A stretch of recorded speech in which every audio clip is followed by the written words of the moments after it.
एक तरफ BJP bar bar zero tolerance on corruption का स्वांग रचती है, ढोंग रचती है। ये लोग नौकरियां बेचते थे, 47 पेपर बेच दिए, एमबीबीएस का पेपर बेच दिया।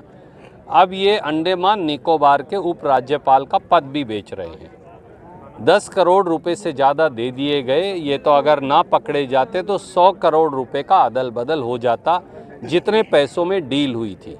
अब आप मुझे बताइए, जब उपराज्यपाल, राज्यपाल, मंत्री पद पैसों में मोल बिकेंगे तो फिर जनता के साथ न्याय कौन करेगा? इससे शर्मनाक बात कोई हो ही नहीं सकती। और ये सरकार कोई इंक्वायरी करने में सक्षम नहीं, क्योंकि यहाँ तो जो भक्षक हैं वो रक्षक बने बैठे हैं, भेड़िए की खाल ओढ़े बैठे। इसलिए हाईकोर्ट को चाहिए कि एक हाईकोर्ट मॉनिटर्ड एसआईटी बने और ये पैसा कहाँ कहाँ गया, किस किस ने लिया था, ऊपर तक उन सब की पोल खुले। एक तरफ BJP bar bar zero tolerance on corruption का स्वांग रचती है, ढोंग रचती है।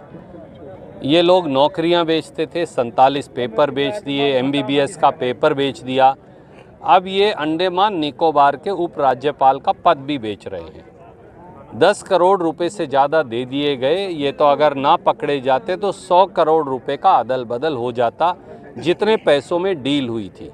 अब आप मुझे बताइए, जब उपराज्यपाल, राज्यपाल, मंत्री पद पैसों में मोल बिकेंगे तो फिर जनता के साथ न्याय कौन करेगा? इससे शर्मनाक बात कोई हो ही नहीं सकती। और ये सरकार कोई इंक्वायरी करने में सक्षम नहीं, क्योंकि यहाँ तो जो भक्षक हैं वो रक्षक बने बैठे हैं, भेड़िए की खाल ओढ़े बैठे। इसलिए हाईकोर्ट को चाहिए कि एक हाईकोर्ट मॉनिटर्ड एसआईटी बने और ये पैसा कहाँ कहाँ गया, किस किस ने लिया था, ऊपर तक उन सब की पोल खुले। एक तरफ BJP bar bar zero tolerance on corruption का स्वांग रचती है, ढोंग रचती है।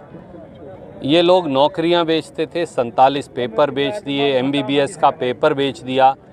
अब ये अंडमान निकोबार के उपराज्यपाल का पद भी बेच रहे हैं। 10 करोड़ रुपए से ज़्यादा दे दिए गए। ये तो अगर ना पकड़े जाते तो 100 करोड़ रुपए का अदल बदल हो जाता, जितने पैसों में डील हुई थी।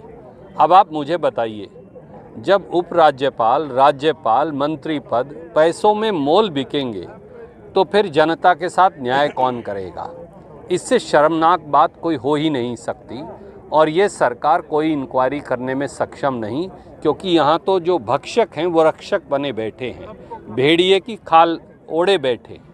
इसलिए हाईकोर्ट को चाहिए कि एक हाईकोर्ट मॉनिटर्ड एसआईटी बने और ये पैसा कहाँ कहाँ गया, किस किस ने लिया था, ऊपर तक उन सब की पोल खुले।